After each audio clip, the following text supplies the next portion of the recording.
오늘 읽은 본문을 보면 이스라엘 민족과 블레셋 민족 사이의 전투를 그려주고 있는데요. 오늘 블레셋 민족과 이스라엘 민족이 전투를 하는 그 모습을 보면 참으로 신기합니다. 우리가 만일 전투를 한다고 하면, 전쟁을 한다고 하면 어떻게 전쟁을 하겠습니까?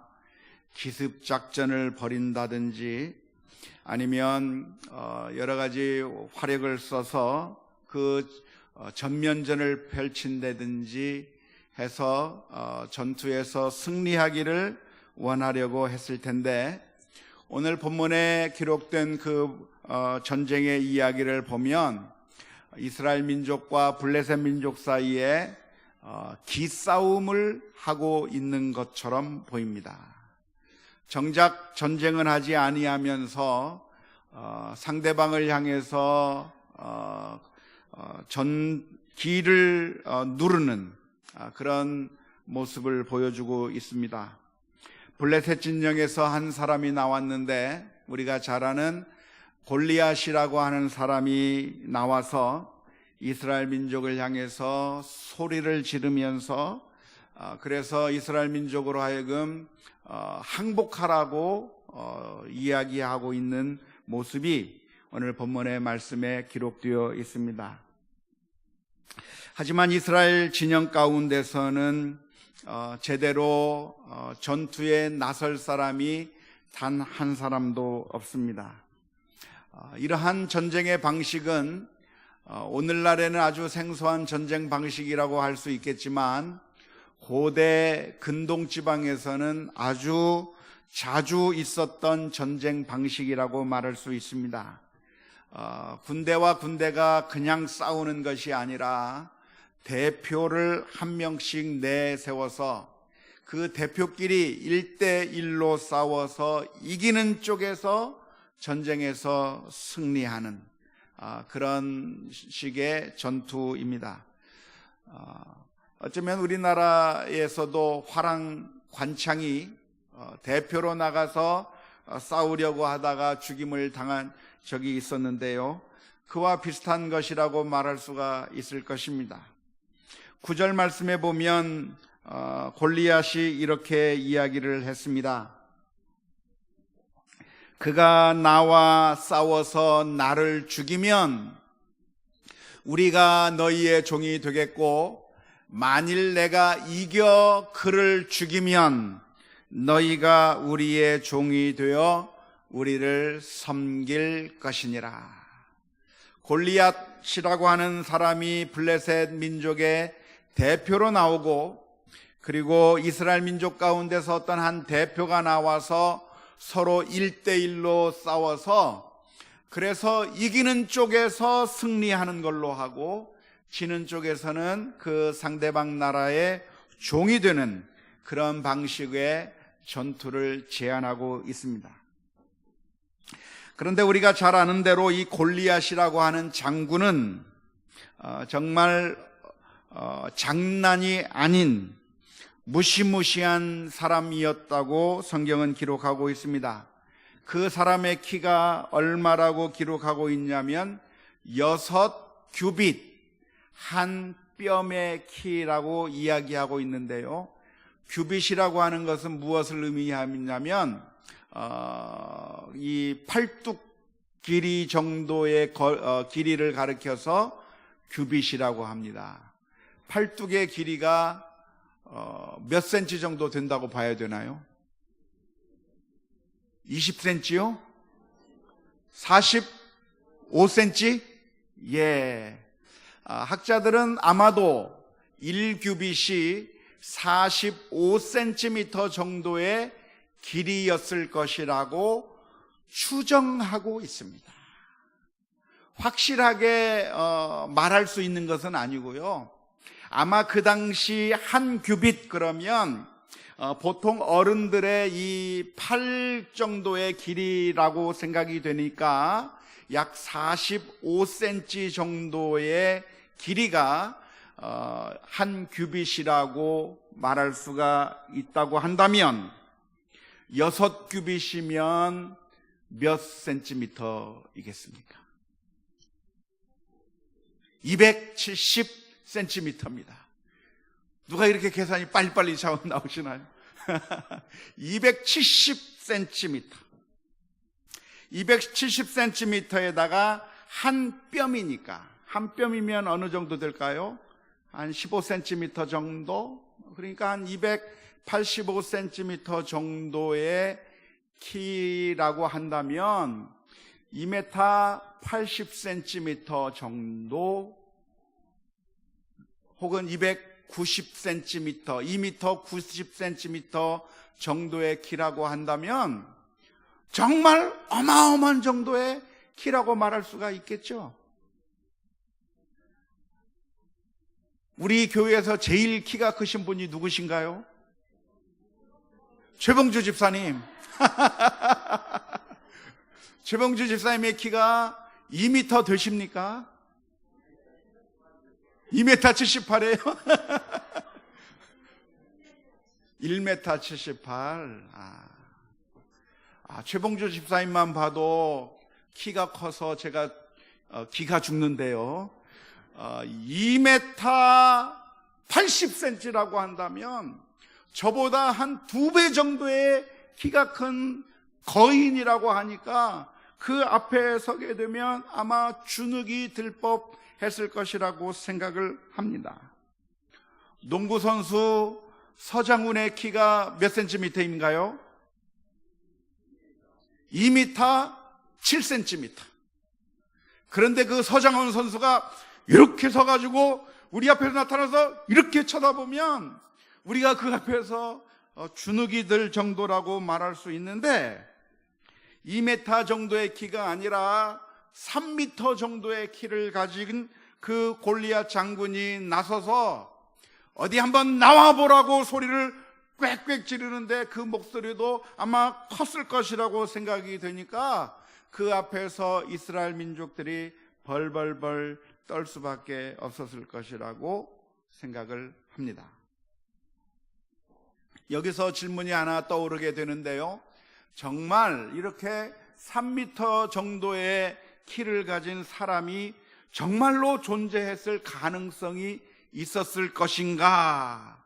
라고 질문을 던지게 될 수가 있습니다.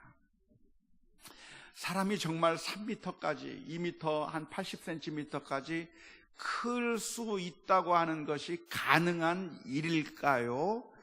아니면 불가능한 일일까요? 어쩌면 지금 기네스북에 오른 사람의 키가 아마 그 정도까지 큰 사람은 없었을 것이기 때문에 우리가 구약 성경에서 2m 80 혹은 90cm의 키를 가진 사람이 있었다고 하는 이야기를 듣게 될 때 우리가 반신반의하게 될 것입니다. 그래서 성경 사본을 좀 살펴보면 성경 사본 중에는 6규빗, 6규빗 한 뼘이라고 되어 있지 않고 4규빗 반으로 되어 있는 사본이 있습니다. 구약 성경 원본은 지금 사라져서 없고요. 그 원본을 베껴 쓴 사본들이 몇 개 남아 있어서 그 사본들을 서로 비교해 가면서 성경의 원문이 무엇인가를 연구하는 그런 사본학적인 연구가 지금 이루어지고 있는데, 그 수많은 사무엘상 사본 중에서 대다수의 사본들은 6규빗 한 뼘이라고 기록되어 있지만 몇몇 사본에는 4규빗 반이라고 되어 있어서 어쩌면 4규빗 반이 맞지 않겠는가라고 질문을 던지는 학자들도 있을 텐데요. 그런데 아쉽게도 그 사본의 연대는 굉장히 후대에 기록된, 후대에 만들어진 사본이기 때문에 아마 사본학적으로 본다면 6규빗 한 뼘이 원문에 훨씬 더 가까울 것이라고 생각하는 것이 맞습니다. 하지만 우리가 또 다르게 생각해 볼 수 있는데, 한 규빗을 우리가 보통 45cm라고 계산을 합니다마는 한 규빗이 그 정도 크기였다고 하는 100% 확실한 증거는 없기 때문에 아마 이 당시에 한 규빗이 45cm 정도가 아니라 아마 35cm나 혹은 30cm 정도 되지 않았을까라고 그렇게 추측해서 계산하여 본다고 한다면 골리앗의 키를 좀 더 줄일 수는 있겠지만, 아무튼 우리가 사무엘상 17장에서 보게 되는 그 인상이 무엇이냐면 그 골리앗의 키가 보통 키가 아니라 어마어마하게 큰 키였고, 그래서 그 어마어마한 그 큰 키를 가진 그 장수가 나와서 소리를 지르면서 그 이스라엘 민족을 위협하고 있을 때 이스라엘 민족 가운데서 단 한 사람도 그 골리앗 장군 앞에 서지 못했다고 하는 것이 오늘 성경에서 우리들에게 전해주고 있는 내용입니다. 그 사람의 이 골리앗의 키가 정말 근 3m에 가까울 정도의 키였는지, 아니면 한 2m 50cm 정도의 키였는지 정확하게 알 수는 없지만, 아무튼 이 골리앗은 너무나도 거대한 사람이었고, 이 거대한 사람이 나와서 나와 1대1로 싸워서 승부를 겨루자고 이야기했을 때 이스라엘 민족 가운데서는 단 한 사람도 그 골리앗 앞에 나가서 싸울 수 있는 용감한 사람이 단 한 사람도 없었다고 하는 것이 오늘 성경의 기록의 말씀입니다. 11절 말씀에 보면 이렇게 기록하고 있습니다. 사울과 온 이스라엘이 블레셋 사람의 이 말을 듣고 놀라 크게 두려워하니라. 이스라엘 민족이 두려워할 만하지요? 두려워하는 것이 당연한 것이겠지요? 당연한 것이 아니라 당연하지 않습니다. 우리가 나중에 살펴보겠지만 다윗은, 어린 소년 다윗은 골리앗 앞에서 겁먹지 않았을 뿐만 아니라 쫄지도 않았고 두려워하지 않았습니다. 다윗은 그 무시무시한 키의 골리앗을 보면서도 두려워하지 않았는데 그 이유는 무엇일까요? 다윗이 하나님을 믿고 신뢰하고 의지하였기 때문인 줄로 믿습니다. 우리 가운데는 두 가지 종류의 사람들이 있습니다. 한 부류의 사람들은 하나님을 믿는다고 말은 하지만 우리들 앞에 골리앗과 같은 상황이 나타나게 되면 두려워 벌벌 떠는 그런 사람들이 있습니다. 그러나 또 한 부류의 사람들은 하나님을 믿기 때문에 골리앗과 같은 상황이 발생하고 아무리 무서운 일이 발생한다고 할지라도 두려워하지 않는 그런 사람들이 있습니다. 무엇이 정답일까요? 두려워하는 것이 정답입니까? 두려워하지 않는 것이 정답입니까? 네, 잘 안 들려요. 두려워해야 합니까? 하지 않아야 합니까? 않아야 하는 거예요. 골리앗이 우리 앞에 나타난다고 할지라도 우리는 두려워하지 않아야 정답입니다. 왜 우리가 두려워하지 않아야 합니까? 하나님이 우리의 하나님이기 때문에 그렇습니다.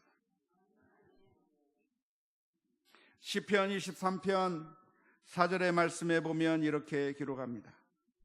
내가 사망의 음침한 골짜기로 다닐지라도 해를 두려워하지 않을 것은 주께서 나와 함께 하심이라. 주의 지팡이와 막대기가 나를 안위하시나이다. 지금 골리앗 앞에 서 있다고 하는 것, 지금 당시의 강대국이었던 블레셋 민족이 쳐들어와서 이스라엘 민족을 완전히 짓밟아 버릴 것 같은 그런 위험한 상황에 서 있다고 하는 그 사실이 어쩌면 사망의 음침한 골짜기를 걸어가는 것과 똑같다고 말할 수 있을 것입니다. 하지만 그런 순간에 우리가 두려워하는 것이 정당한 것입니까? 두려워하지 않는 것이 정상입니까? 무엇이 정상인가요? 두려워하지 않는 것이 정상이라고 하는 사실을 다시 한번 기억할 수 있기를 주님의 이름으로 축원합니다. 하나님이 없는 사람들은, 하나님을 신뢰하지 못하는 사람들은 보호하시는 주의 지팡이와 막대기를 가지지 않은 그런 사람들에게는 두려워 떠는 것이 자연스러운 일이라고 말할 수 있을 것입니다. 하지만 하나님을 믿고 신뢰하는 주의 자녀들이라고 한다면 우리는 두려워 떨어서는 안 되는 것이고, 이 무서운 순간이 닥친다고 할지라도 그 순간에 혼자 두려워하고 벌벌 떨고 있을 것이 아니라 이 순간에 어떻게 하는 것이 옳습니까? 하나님 아버지를 불러야 돼요. 아빠 도와줘요. 아빠 불러야 돼요. 우리 자녀들이 위험 상황에 처했을 때, 내 힘과 능력으로 전혀 감당할 수 없는 그런 상황에 있을 때 우리 꼬마아이들은 어떻게 합니까? 아빠를 불러요. 내 힘과 내 능력으로 형들과 싸워서 이길 수 없을 때, 동네 형들의 그 무지막지한 힘 앞에서 내가 어떻게 할 수 없을 때 우리 꼬마아이들은 누구를 부릅니까? 아빠를 불러요. 아빠! 저 형아가 나를 때렸어.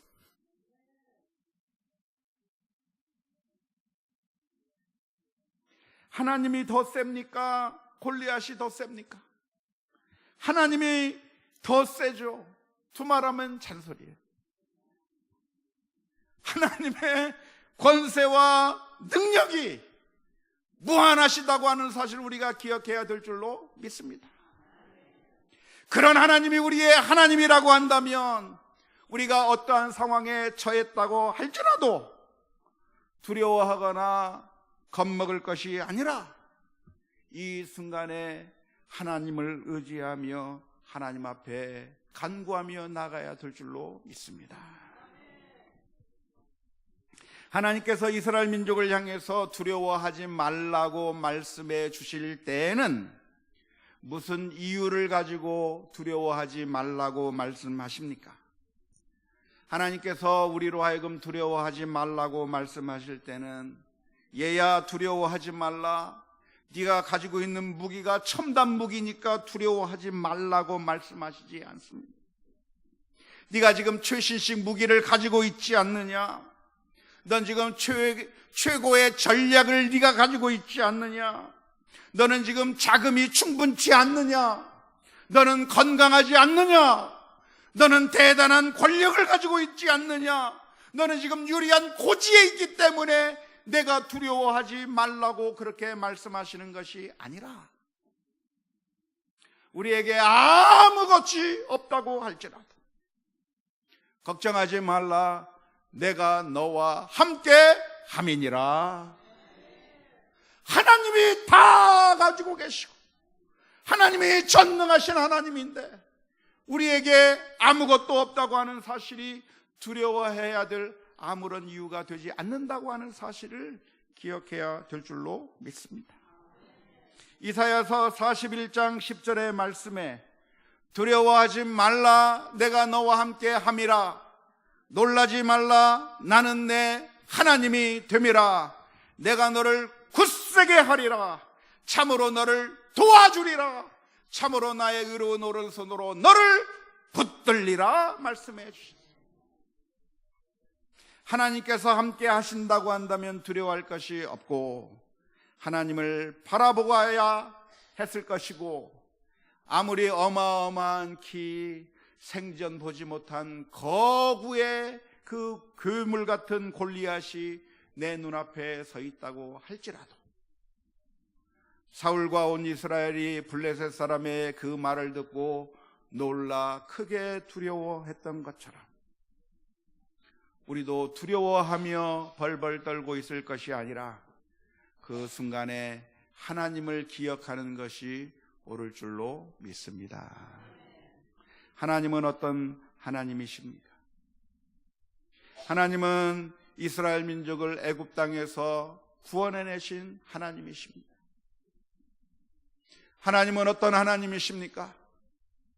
이스라엘 민족이 홍해바다 앞에 섰을 때에 그 홍해바다를 가르시고 건너게 하신 하나님이십니다. 하나님은 어떤 하나님이십니까? 이스라엘 민족에게 만나와 메추라기를 주신 하나님이세요. 사무엘 시대는 우레로서 블레셋 민족을 물리치신 하나님이십니다. 그러니까 아무리 골리앗이 장대하다고 할지라도 오늘 두려워 떠는 것은 정상적인 것이 아니라 잘못된 것이요, 믿음이 없는 행위요, 우리 성도들이 따라가야 될 길이 아니라고 하는 사실을 분명하게 기억해야 될 줄로 믿습니다. 사랑하는 성도 여러분, 어쩌면 우리는 골리앗과 같은 상황 앞에 설 때가 많이 있습니다. 인생을 살아가는 그 길이 쉽고 모든 것이 술술 잘 풀려나가는 것이 인생이 아니라, 우리가 이런 식으로 계획하면 그 계획이 이렇게 막히고, 저렇게 계획하면 그 계획이 이렇게 해서 막히고, 어쩌면 우리들의 눈앞에 아무런 소망이 없는 것처럼 보일 때가 너무나도 많습니다. 문제의 해결은 이루어지지 않고 늘 문제가 더 깊어져만 가는 것처럼 느껴질 때가 있습니다.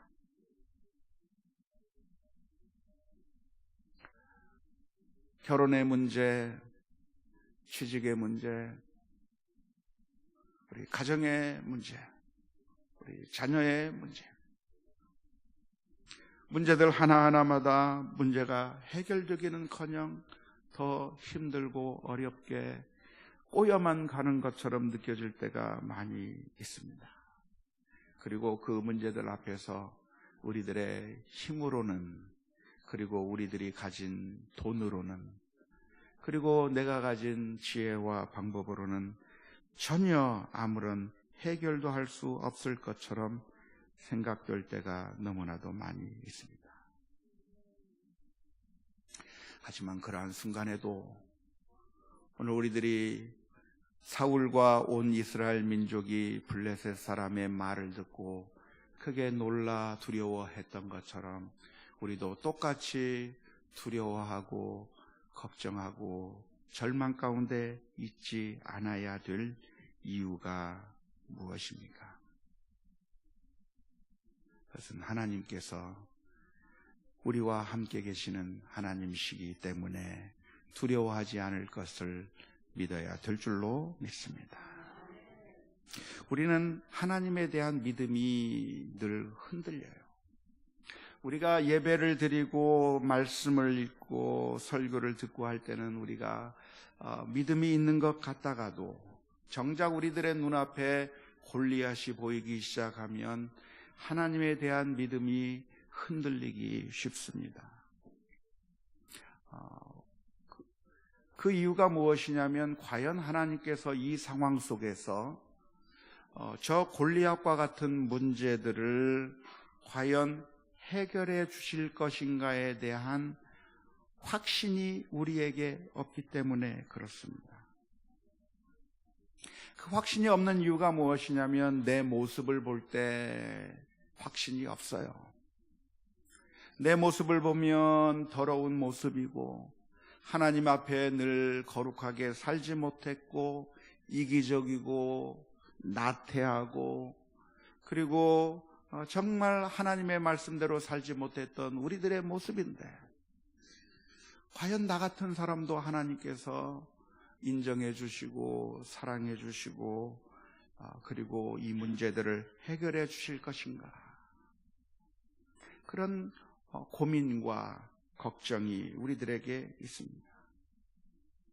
하지만 우리가 기억해야 될 것이 있다고 한다면 아무리 못난 자식이라고 할지라도 하나님께서는 그런 못난 자식은 쫓아내버리시는 것이 아니라 아버지는 그 자녀를 무한히 사랑해 주신다고 하는 사실입니다.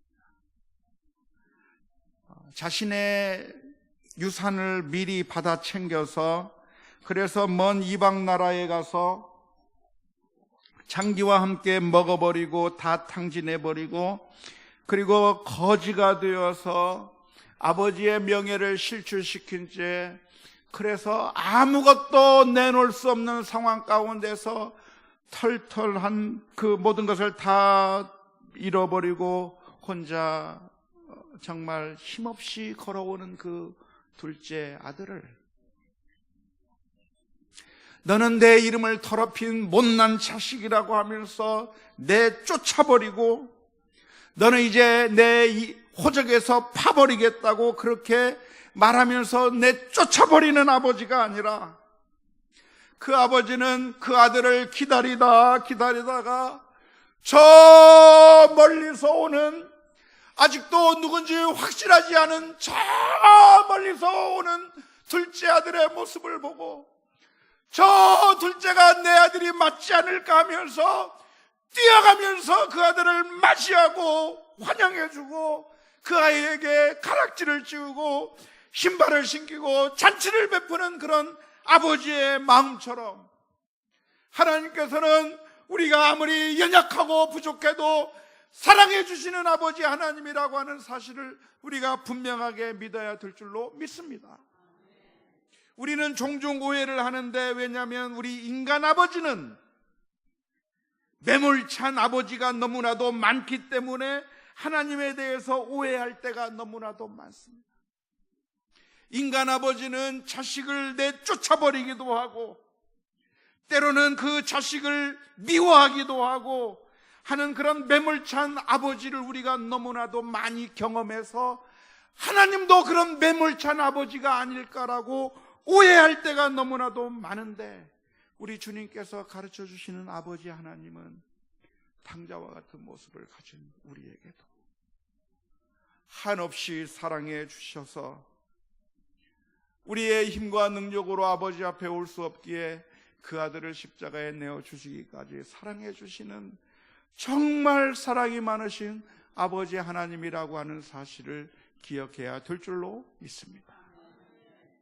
로마서 8장 32절의 말씀에 자기 아들을 아끼지 아니하시고 우리 모든 사람을 위하여 내주신 이가 어찌 그 아들과 함께 모든 것을 우리에게 주시지 아니하겠느냐. 하나님이 우리를 사랑하신다고 하는 그 놀라운 이 한 가지 사실을 분명하게 기억하면서 우리가 어떠한 상황을 만나든지 어떠한 골리앗과 같은 그런 절벽을 만난다고 할지라도 그 순간에 우리가 두려워하고 떨면서 무서워할 것이 아니라 하나님이 내 아버지라고 하는 사실을 담대하게 믿으면서 믿음으로 주님을 신뢰하며 나아가는 우리 모두가 다 될 수 있기를 주님의 이름으로 축원합니다.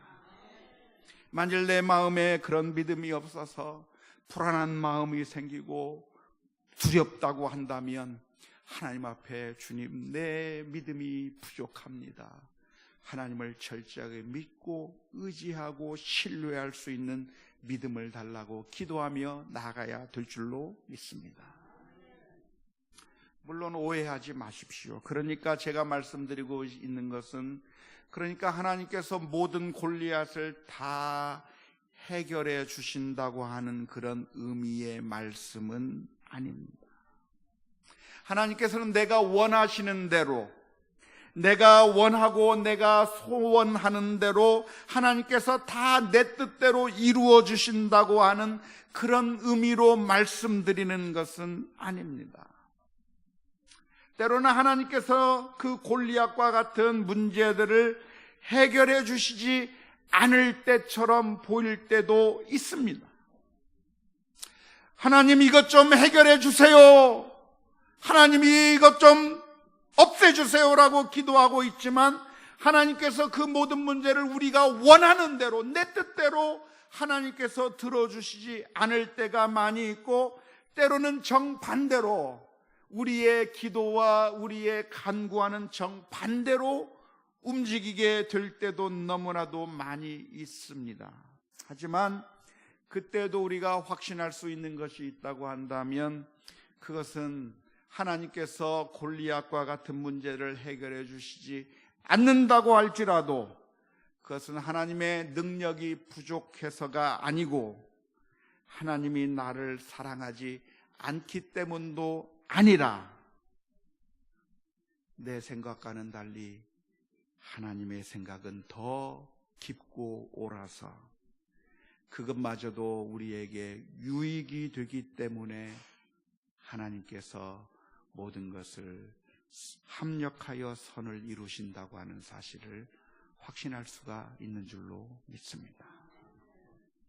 따라서 하나님께서 골리앗과 같은 상황을 해결해 주시어도 두려워하지 않아야 할 것이지만, 때로는 골리앗과 같은 문제들을 일으키시고, 아니 우리를 사망의 음침한 골짜기로 이끌어 가시는 것처럼 느껴진다고 할지라도 우리가 두려워하지 않아야 할 것이 있다고 한다면, 하나님은 우리를 사랑하시는 아버지이시기 때문에 그렇습니다. 예수님께서 하나님을 철저하게 신뢰하셨기 때문에, 아버지여 할 수만 있으면 이 잔을 내게서 옮겨 주옵소서 기도했지만, 하나님께서 골리앗과 같은 그 십자가를 옮기시지 않고 그냥 당하도록 만들어 주셨음에도 불구하고 하나님의 손을 붙들고 십자가의 길로 달려갈 수 있었던 것처럼, 오늘 우리들은 어떠한 상황 가운데서도 하나님을 신뢰하며 담대하게 믿음으로 일어서는 우리 모두가 다 되어야 될 줄로 믿습니다. 오늘 우리들의 문제가 무엇입니까? 우리 나라와 민족과 우리 교회와 우리 가정과 그리고 내 개인의 삶 가운데서 두려운 것처럼 느껴질 수밖에 없는 골리앗과 같은 문제들이 우리 앞에 놓여져 있을 때, 두려워 떨면서 내가 가진 능력, 내가 가진 돈, 내가 가진 건강, 그것만 보고 이것은 안 되겠다 생각하고 두려워 떨 것이 아니라, 하나님 앞에 기도하는 가운데 믿음으로 담대하게 일어서고 믿음으로 담대하게 행하는 우리 모두가 다 될 수 있기를 주님의 이름으로 축원합니다. 우리 함께 같이 찬양했으면 좋겠습니다. 399장 찬양하시겠습니다.